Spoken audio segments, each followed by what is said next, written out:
Hi, എല്ലാവർക്കും സുഖമല്ലേ?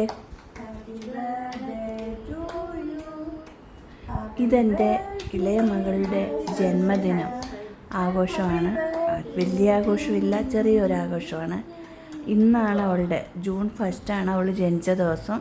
ഇന്നാണ് ബർത്ത്ഡേ. പക്ഷേ ഞങ്ങൾ ഇന്നലെയാണ് സെലിബ്രേറ്റ് ചെയ്തത്. അപ്പോൾ ഞാൻ ഈ വീഡിയോ ഇടാൻ ഒരുപാട് നാളായില്ലേ ഞാൻ ഒരു വീഡിയോ എൻ്റെ ശബ്ദത്തിൽ ഇട്ടിട്ട്. ഞാൻ ഇടയ്ക്കിടയ്ക്ക് ചെറിയ വീഡിയോ ഇടാറുണ്ട്, പിന്നെ റീൽസാണ് കൂടുതലും ചെയ്ത് ഇടാറുള്ളത്.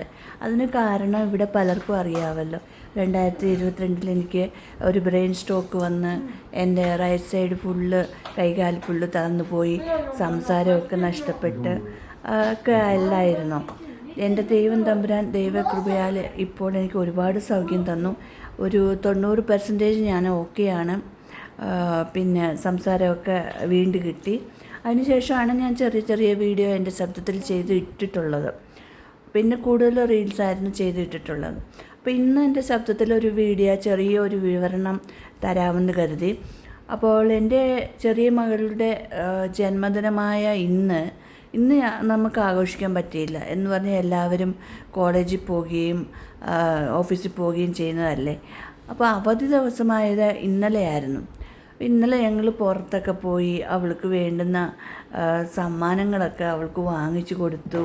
അവൾക്ക് ഒരുപാട് സന്തോഷമായി. അവൾക്ക് കിട്ടിയ സർപ്രൈസും സമ്മാനങ്ങളുമൊക്കെ അവൾക്ക് ഒരുപാട് സന്തോഷമായി. അപ്പോൾ ഞങ്ങൾ ഇന്നലെ ഒരു ചെറിയ ഷോപ്പിങ്ങിനൊക്കെ പോയിട്ട് അവൾക്കെല്ലാം വാങ്ങിക്കൊടുത്തിട്ട് ഇന്നലെ വൈകുന്നേരം ഞങ്ങൾ ഡിന്നറിന് പോയി. ഡിന്നർ വന്ന് എവിടുന്നാണ് കഴിച്ചതെന്ന് പലർക്കും അറിയാം അതിൻ്റെ നെയിം. ഞങ്ങൾ കഴിച്ചത് പാരഗണിൽ നിന്നാണ്. കൊച്ചി, കോഴിക്കോട് ഒക്കെ ഫേമസായ പാരഗൺ. ഇവിടെയും ബാംഗ്ലൂരും ഉണ്ട്. ബാംഗ്ലൂർ MG റോഡിലാണ് ആ പാരഗണിൻ്റെ ഒരു റെസ്റ്റോറൻ്റ് ഉള്ളത്. ഞങ്ങൾ അതിൻ്റെ അകത്തൊക്കെ പോയപ്പോൾ ഭയങ്കര തിരക്കായിരുന്നു. അപ്പോൾ ഇരിക്കാൻ സീറ്റൊക്കെ കിട്ടുമോയെന്ന് അറിയത്തില്ലായിരുന്നു. അതേപോലെ ഭയങ്കര തിരക്ക്.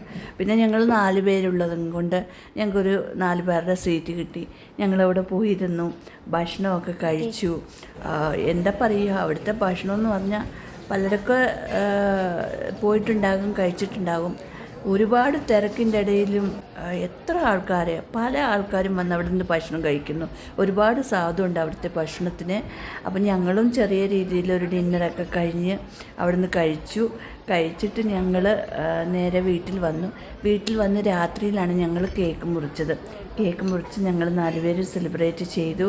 അങ്ങനെ എൻ്റെ മകളുടെ ഈ വർഷത്തെ ബർത്ത്ഡേ ചെറിയ രീതിയിൽ ആഘോഷിച്ചു. എല്ലാവരുടെയും പ്രാർത്ഥന ഉണ്ടാകണം. അപ്പോൾ താങ്ക് യു.